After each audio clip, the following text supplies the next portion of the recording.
If your taste in watches skews more towards the traditional, then Max Booster is not the guy for you. Whether it be MB&F, Mad Galleries, or the Mad Watches, they all have an avant-garde feel.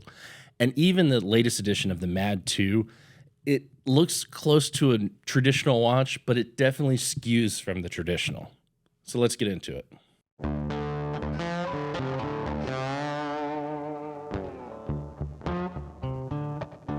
Now, if you're unfamiliar with Max Booster, he's best known for MB&F, or Max Booster and Friends, where he put together these watches that are more sculptural art than they are time-telling devices. These avant-garde designs they call horological machines. Yes, they tell the time and they tell it accurately, but they're more pieces of art than they are a traditional watch. He likes to push the boundaries, and that's fantastic. The only problem with that is that there is a very high cost associated because of all the custom components and custom work that goes into making these pieces of art. As much as people would love to own one, it's just out of their range. So when Max Booster was caught during Geneva Watch Days in 2022 wearing this odd little blue watch, people started asking questions, and some people started popping up with them around the show because friends of his and people who have been loyal customers were the first ones to get this watch, and that was called the Mad 1. Now, the Mad 1 is a hockey puck on the wrist, but it's a hockey puck in reverse where you get to see the movement on top and see the rotor spinning around, the time telling on the side, and it has that feeling of an MB&F, but at a price point that was much, much more reasonable. And it's something that became so popular, people wanted it, that they came out with more editions, a blue one, a red one, a green one, a lucky one, these different art editions, so much so that it even became a second version called the 1S, where they got rid of one of the levels on the watch and slimmed it down. So instead of being this giant hockey puck on the wrist, it became a much more wearable watch. To give you an idea of numbers, the original Mad 1 was 19 millimeters tall. It's a skyscraper on a wrist. And the 1S brought in a new La Joue Paré movement, which is a Swiss movement, and brought the thickness down to 15 millimeters. While still thick, we do see some watches like that generally that can be that thick and is a little easier to wear. And it certainly makes a big difference because that 19 millimeters was just huge. The Mad 1S, even being slimmer, did not shy away from attention. I've gotten more comments on wearing my Mad 1S out and about than any other watch I've owned, especially from people who are not normally watch people, because it just stands out, and it's a really cool conversation piece. But just like the MB&F watches, Mad watches weren't going to be happy with just one model. Eventually, the Mad 2 came out, and that's what we're looking at today. This is a much more normal proportion watch at 42 millimeters across, 12.3 millimeters tall.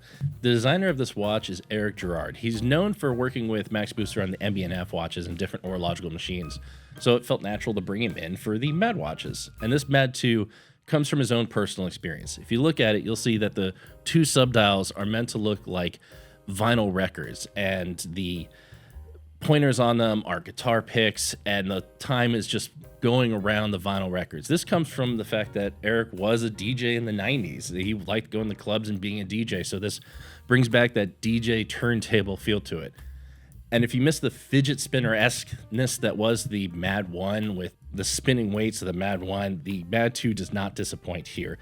The dots along the edge are actually part of the counterweight, and you can see it spinning, and especially loomed up spinning around the edge. So it still has that fidget spinner-esque vibe, but with a normal looking watch, but it's actually two rotating discs based off a DJ table. It has a great story, a great design, and doesn't hide away from being something a little bit different, even though it looks more normal than the typical avant-garde-esque of anything from Max Booster. Now, this watch came in two different versions. The green was for the general public. The orange was for those who had already purchased MB&F watches before and was offered to basically friends of the brand. People have been patrons of the brand as a thank you. Like all the Mad Edition watches, it came down to a lottery system. So you went in, you put your name down, and you hope that you get picked to be able to purchase the watch. Feels weird to say, like, I won the lottery, I get to now spend a few $1,000s, but honestly, the demand outstrips the want, and it's probably the fairest way to get it in the hands of people who want it and aren't going to flip it, even though you'll always find that. Generally, these actually end up in the hands of enthusiasts, and this one is actually borrowed from one of our members of the Watch Society. Overall, this MAD 2 is a great example of what MB&F does. Just create something a little bit different. And it's kind of nice with the MAD series, they're able to bring something a little bit easier to wear. The 42 millimeters kind of sounds larger than normal, but it allows you to space out the dial to bring the counterweight where you can still see it around the edge and still have plenty of dial space to have these rotating numerals. And with some rather short lugs, it doesn't wear that big. It wears quite comfortably. If you're normally okay with a 40 millimeter watch, this one will fit just fine. And if you felt like the MAD 1 was too big and too crazy, especially with the newest ones that were just announced that are just all kinds of colorful, the MAD 2 is probably your favorite pick. It is certainly something that speaks to a wider audience than most of the MAD and MB&F watches, but still gives you a little bit of that different taste. That's something that's just not typically seen. And I have to applaud them for staying consistent on that, because in a world of so many unoriginal, bland copycat watches out there, it's great to have somebody that holds on to these original design ideas like MB&F and MAD do. So what do you think of the MAD 2? Is this a natural evolution for the Max Booster and Friends collaborations? Do you prefer the craziness of the MAD 1, or would you like to see more subdued versions like this MAD 2? Let us know in the comments, and have a good one.